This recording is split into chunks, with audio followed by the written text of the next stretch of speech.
avoka nanga Yesu yoleyo nelakanga ofanda pembeni ya papa okata makambo nanga. Christ, toutes choses vont finir par passer. Il fut un temps où nous sommes nés et il y aura un temps que nous allons passer.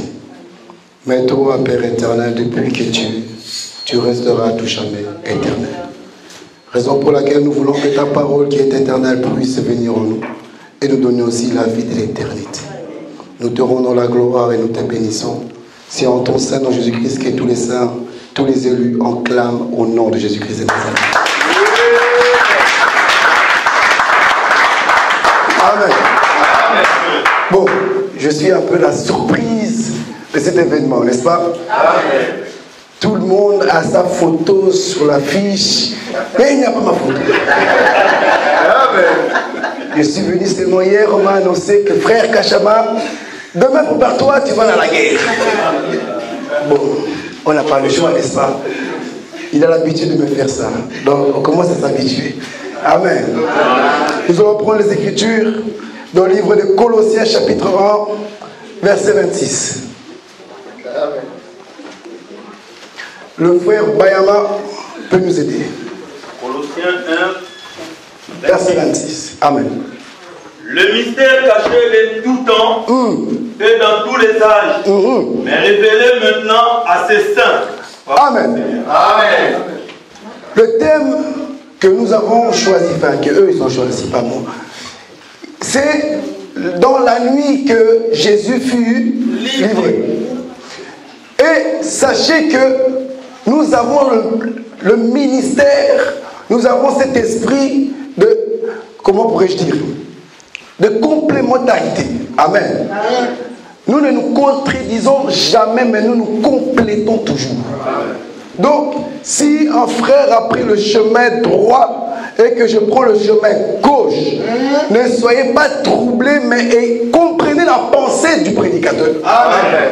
Aujourd'hui, je vais prendre un chemin, mais comprenez la pensée dans laquelle je vais me diriger. Parce que nous disons, frère, que le jour où le Seigneur Jésus fut livré, c'est aussi, et je confesse ensemble avec les Écritures, que c'est le jour de sa naissance. Amen. Voilà. Il est né ces jours-là. Parce que vous allez comprendre que le jour de la naissance de Jésus, il y a eu deux temps. Il y a eu l'arrivée des mages et il y a eu l'arrivée aussi des bergers. D'abord, il faut que les bergers arrivent. Lorsque les bergers arrivent, ils vont voir l'enfant emmailloté. Vous voyez cela? Ils voient l'enfant emmailloté. Mais nous disons que l'enfant emmailloté, frère, c'est pour les bergers. Donc c'est pour les ministres. Eux, quand ils arrivent, ils doivent voir l'enfant emmailloté. Parce que l'enfant emmailloté, c'est ça. Il faut ouvrir l'enfant pour donner l'explication. Donc tout ministre doit être livré l'enfant emmailloté. Est-ce que tu es capable de déshabiller l'enfant? Parce que derrière un ministre, il y a l'arrivée des mages. Lorsque les mages arrivent, eux, leur mission, c'est de voir l'enfant tout nu. Donc, un ministre qui ne déshabille pas l'enfant va tuer l'arrivée des mages. La bénédiction des mages, c'est la nudité de l'enfant. Nous disons que l'Israël a reçu l'arrivée des bergers, qui n'est que Moïse. Moïse est arrivé, était un grand bégayeur. Parce qu'il ne pouvait pas déshabiller l'enfant. Il a reçu l'enfant, mais était emmailloté. Voilà pourquoi je me dis que la loi est venue par Moïse. Mais la grâce est arrivée par lorsque tu arrives et tu vois que l'enfant est emmailloté, comprends que non, tu es encore en Égypte. C'est un berger qui arrive pour expliquer l'enfant, mais l'objectif, il faut qu'il déshabille. Il faut que l'enfant soit déshabillé. Remarquez, les bergers vont arriver, vont voir l'enfant emmailloté. Et ils vont faire quoi? Ils vont louer le Seigneur. Parce que la parole fait que nous puissions louer le Seigneur. Moïse a l'objectif que Myriam puisse louer le Seigneur. Amen. Mais l'arrivée des mages, eux, ils viennent pour adorer le Seigneur. Amen. Donc, nous voyons, frère, ensemble avec les Écritures, que lorsque les bergers vont venir, l'objectif, c'est d'aller directement voir l'enfant. Mais les mages, eux, n'ont pas été enseignés par les anges. Parce que Moïse, c'est un ange qui l'a apparu. Amen. Mais nous, frères, c'est l'Éphésiens 4. Il faut que nous regardions nos frères qui sont dans le ciel.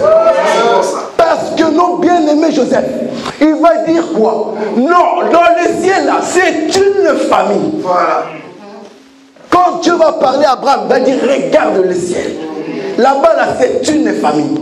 Les étoiles que vous voyez, c'est toi mes frères. Amen. Donc l'Éphésiens 4, c'est eux qui vont diriger les mages. Amen. Mais Moïse, c'est l'ange. Les bergers, c'est l'ange. Donc remarquez l'Éphésiens 4, l'objectif, qu'est-ce qu'il fait? Lorsqu'il apparaît, il va prendre les mages et il va d'abord les conduire où? Avant d'arriver par l'enfant, on les conduit toujours chez Hérode. Si ton Éphésiens 4 n'a pas conduit d'abord chez Hérode, il y a un problème. Il n'a pas respecté la parole. Parce que les mages, quand ils arrivent chez Hérode, ils doivent annoncer Hérode. Nous partons pour adorer le roi. Amen. Toi, tu es le roi de ce monde. Mais moi, je pars adorer le roi. Et la Bible déclare que Hérode fut troublé. Donc, tous les mages doivent troubler leur Hérode. Il faut que Hérode soit troublé. Or, Hérode, c'est les œuvres mortes. Amen. Il est temps que tu puisses arriver. Les Éphésiens 4 doivent te conduire afin que tu vois ton Hérode face à face. Amen. Et que tu lui dises, moi, je pars adorer le roi. Amen. Moi et toi, c'est fini. Si Éphésiens 4 n'a pas conduit de voir Hérode, pose-toi des problèmes. Parce que la mission d'Hérode, et Hérode aussi a une mission, papa, c'est de dire, écoutez, quand vous partirez là, revenez aussi me parler, afin que j'aille aussi avec vous. Donc nous comprenons que les problèmes de nos vies, les difficultés, ton Hérode, s'il ne te dit pas que tu vas revenir, c'est qu'il y a aussi un problème. Amen. Parce que les œuvres mortes doivent aussi t'appeler à revenir. Mais tu ne dois pas retourner. Amen. Si ton Hérode ne t'a pas dit, viens aussi, c'est qu'il y a un problème. Ce n'est pas Hérode, c'est un petite chose que nous avons prêché. C'est des petits rois. Parce que le véritable Hérode doit t'attirer à vouloir revenir en Égypte. Doit t'attirer. Donc quand tu as des problèmes dans ta vie, des difficultés à t'accrocher au Seigneur, sache que tu es bien passé chez Hérode. Tu es bien passé par là. Mais l'objectif, ne retourne pas. Beaucoup de ministres reçoivent l'enfant, mais en méauté. Le berger passe, mais le berger doit me montrer la nudité de l'enfant. Voilà pourquoi les ministres, quand ils arrivent, parce que nous avons un enfant vraiment très têtu, il ne se livre pas tout le monde. Il ne laisse pas que tout le monde le déshabille. Parce que les ministres qui ont essayé, l'enfant les a vomi dessus. Oui. C'est bon ça.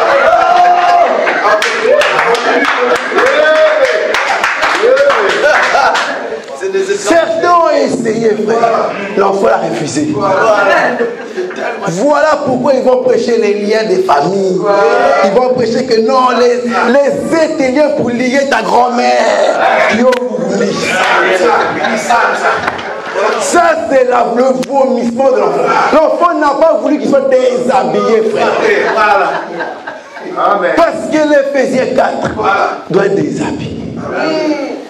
Mais la chose la plus importante, frère, au mois de mars, j'ai entendu, j'ai vu, frère, des ministres qui n'ont pas su déshabiller l'enfant.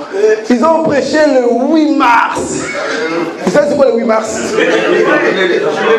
Les journées de la femme. Il y a eu des prédications dessus, frère. Ah! Journée de la femme, droit de la femme, frère. compris qu'ils n'ont pas les habits. Là, on les a vomis dessus. Ils vont prêcher la journée des droits de la femme. Or, quand je regarde, frère, oui, spécialement il y a quelque chose de la femme, mais pas la journée du droit de la femme. Amen. Ils ont pris Lévitique 27. Qu'on nous dit quoi, Lévitique 27, verset 2? Ils disent que si quelqu'un fait un vœu, les principaux sacrificateurs, ils doivent voir si c'est un homme, ils vont estimer s'il a 20 à 60 ans, le vœu de cet homme doit payer 50 pièces d'argent. Mais si c'est une femme, pas besoin d'estimation, c'est juste 30 pièces d'argent. Donc, ils vont voir que non, 30 pièces d'argent, c'est une femme. Ils n'ont pas bien compris, ils n'ont pas bien compris la chose. Ils se sont dit, bon, Jésus a eu 30 pièces, c'est sûrement la journée de la femme. Donc, ils ont balancé la chose ainsi. Mais écoutez bien. Parce que nous disons que Jésus, le jour de sa mort, la nuit où Jésus fut livré, il a été livré en tant que femme. Amen. Parce que la personne qui fait un vœu doit venir payer. Et l'argent qu'il va payer va définir son sexe. Voilà. Or, dans les Écritures, personne n'a fait un vœu, frère. Aucun homme avait fait un vœu à l'Éternel. Mais on nous révèle dans Hébreux chapitre 10, verset 5. Quelqu'un dit, oh, c'est pourquoi Christ entrant dans le monde, il a dit, tu n'as voulu ni sacrifice ni offrande, mais tu m'as formé un corps. Voici, je viens. Dans le rouleau du livre, il est question de moi. Dans Lévitique 27, il est question de moi. Pour faire, oh Dieu, ta volonté. Donc cet homme vient faire un vœu. Vu qu'il a fait un vœu, il doit payer. Amen. Mais la chose est choquante. À quel moment il a payé? À quel moment il a donné l'argent? Mais vous allez voir que c'est les principaux sacrificateurs qui vont donner l'argent. C'est ainsi que nous comprenons que Christ est Dieu. Parce qu'il a fait un vœu. Et la manière qu'il va le payer, il le paye par les sacrificateurs. Voilà. Donc la personne qui est livrée là, il est dirigé aussi par les sacrificateurs. L'Esprit de Christ se trouve aussi chez les sacrificateurs, frère. Donc les sacrificateurs payant 30 pièces d'argent dévoilent que cet homme-là, c'est lui Dieu. Parce qu'il est au service de Dieu, les sacrificateurs. Jésus aussi a fait un vœu.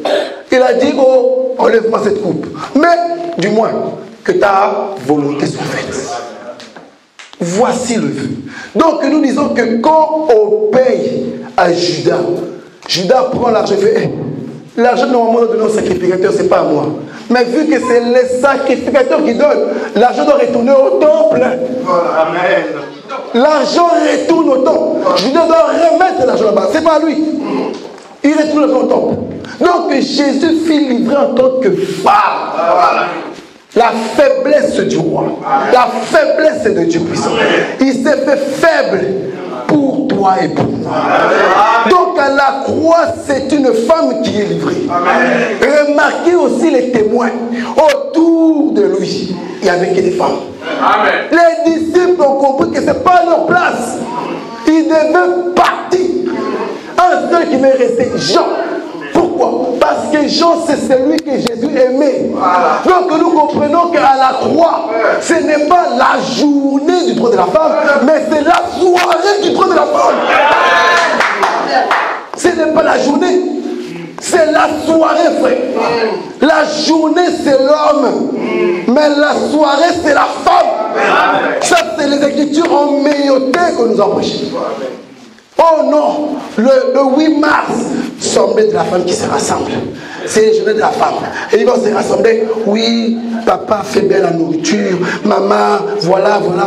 Et les sœurs vont déranger les papas. Paye-moi le McDonald's.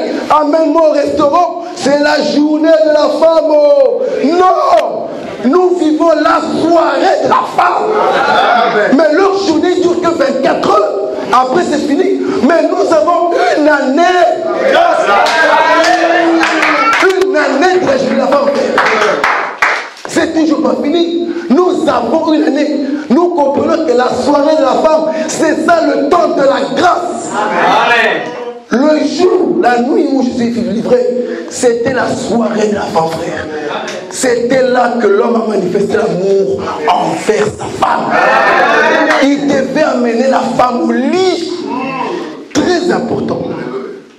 Beaucoup de gens, les faux bergers là, que l'enfant vomit dessus, ont pris. Ils ont dit, oh, vu que Jésus fut livré, il était nu.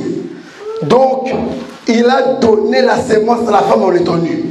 Moi aussi, je peux me déshabiller. Je vais vous donner l'onction. Je vais vous caresser. Et vous serez des enfants de Dieu. Non! Parce que nous, dans notre évangile, frère, notre évangile nous dit que c'est l'homme qui se déshabille. Mais la femme s'habille. Amen. C'est comme ça qu'on donne la sémence. L'homme doit se déshabiller. Mais la femme ne se déshabille jamais. Non. Malédiction. La femme s'habille pour recevoir la sémence, le vêtement de l'homme. C'est ça le semence. Parce que Pierre, non, Paul va crier, revêtez-vous du Seigneur Jésus-Christ. Lorsque nous sommes revêtus, c'est ça que la Bible dira, vous avez le Fils et vous avez la vie. Celui qui a le Fils a la vie. Comment? En se revêtant du Seigneur Jésus-Christ. L'homme se met nu, mais la femme s'habille. La femme ne montre pas sa nudité. C'est une malédiction. Nous n'avons pas besoin de voir ta nudité. Il faut l'homme. Il faut l'enfant à la crèche. C'est lui qui doit se mettre nu. Il doit se déchirer. Mais la femme doit se vêtir. C'est vêtir. C'est ainsi que tout ministre, lorsqu'il passe devant, doit veiller si toutes les femmes sont vêtues. Le mini-jupe, nous comprenons qu'elle n'a pas été dans la soirée de la femme. Elle n'a pas été. Nous devons vérifier est-ce que nos soeurs sont bien vêtues. Et remarquez le vêtement que je parle ici, là, quand vous le recevez, c'est très important parce que le corps doit changer. Amen. La Bible dit que celui qui a le Fils a la vie. Donc c'est le temps de la grossesse. Or, le temps de la grossesse, le physique change. Amen. Tu étais skinny hier, mais aujourd'hui le physique change. Nous devons voir que les vêtements, les mauvais comportements que tu avais hier, est fini. Mais voyons, comment tu peux porter encore le Fils et tu mets encore les vêtements serrés, tu vas tuer notre Fils. Nous devons voir le comportement a changé. Le courant de jupon est fini. La personne qui va sur Twitter, sniper, qui se check est fini. La soirée de la femme, frère, le changement de comportement. Parce que la soirée de la femme, c'est le jour, la soirée où la femme porte la grâce. Oh, la femme, selon Proverbe 1:8, c'est l'enseignement. La mère, c'est l'enseignement. Respectez cette soirée. Nous devons respecter l'enseignement. Nous sommes dans le temps où nous devons être enseignés. Amen. Parce que la journée de la femme, c'est pour eux. Nous, c'est la soirée. La journée, l'enfant sort dehors, va au foot, va crier, va montrer les mini-jupes, part. Mais la soirée, chacun rentre chez soi. Recensément, retourne d'où tu viens. Parce que nous devons être enseignés. La soirée aujourd'hui que nous sommes, chacun est en train de rentrer chez soi. Chacun prend ses bagages. Celui qui doit prendre le métro, prend le métro. Voiture. Mais chacun sa maison. La journée, on s'est vu au boîte de nuit. La journée, on s'est vu au bagarre, au vol, en prison. Mais la soirée, c'est la maison. Je dois rentrer à la maison. Parce que mon père m'appelle. Quel est ce nom bénisse?